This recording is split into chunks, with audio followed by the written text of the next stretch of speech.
In my experience, every cancer can be cured in 2 to 16 weeks.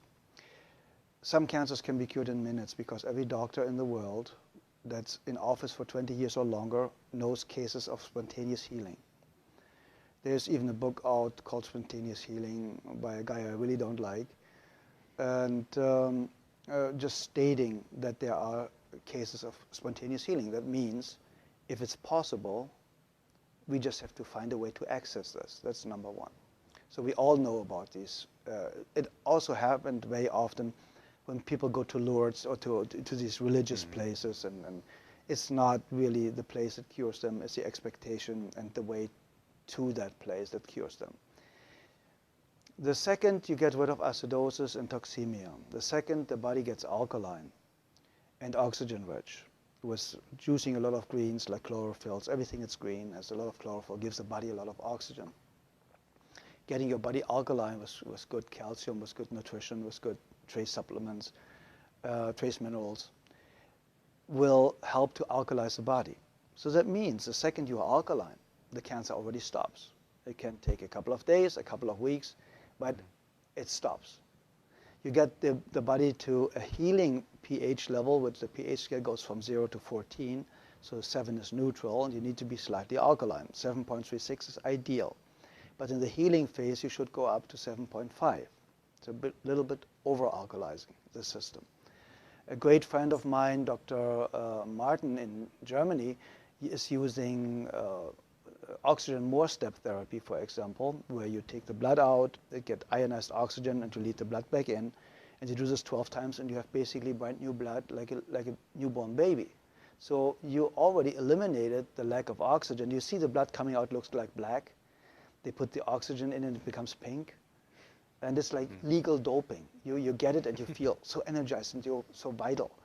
And there are, we know basically with what I used, what my MDs in Europe used is vitamin C injections, intravenous vitamin C injections, 100 cc's a day, 3 times a week. That's what we used in certain cases more often.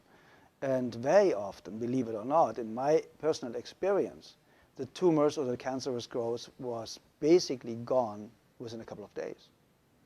And because vitamin C is so powerful and one of the greatest healers out there, you can fix nearly every heart problem, cardiovascular problem with vitamin C. They want to take it off the market.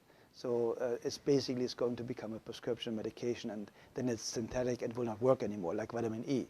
Vitamin E basically helps you to cure very easy and fast blood pressure problems in any way, shape, or form.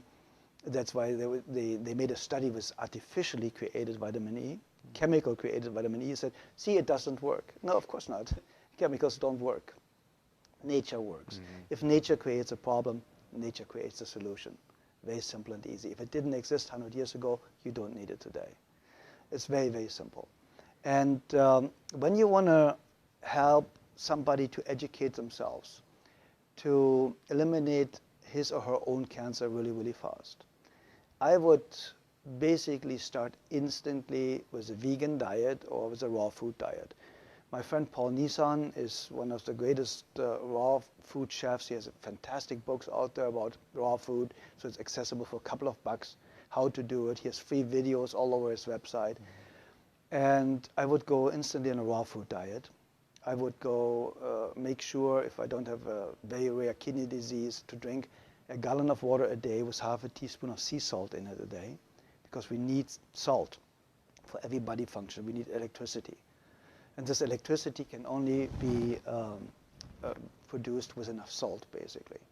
So if you have a lack of salt, you have a blood pressure problem. See, and we're not supposed to have salt, though, too, especially if we have high blood pressure. That's what we're told. Okay, it's the opposite. The problem is they are talking about table salt. Very often, table salt is 1/3 glass, 1/3 sand, and 1/3 salt. So the glass or the sand is scratching the arteries, and they start to bleed. So now cholesterol goes there to stop it from, to make you survive, to stop it from bleeding, so that you don't bleed to death internally. So now they say the cholesterol all of a sudden is the cause of the high blood pressure because it narrows the bloodways. And that's completely absurd because you die of not enough cholesterol. You do not die of too much. There are people with a cholesterol of 600, perfectly healthy, never been sick in their lifetime. So what do you do with a patient in a burn unit? You give them 20 to 25 hard-boiled eggs a day because they know only cholesterol can rebuild brand new healthy cells really, really fast. Nearly 87% of a cell is built from cholesterol. So where does the new cell potential or foundation come from if you have a lack of cholesterol? Everybody should have at least 250 combined cholesterol. And then they tell you LDL and HDL are good and bad cholesterols. It's not even cholesterol. It's a protein that transports cholesterol. So they are too stupid to even narrow it down the right way.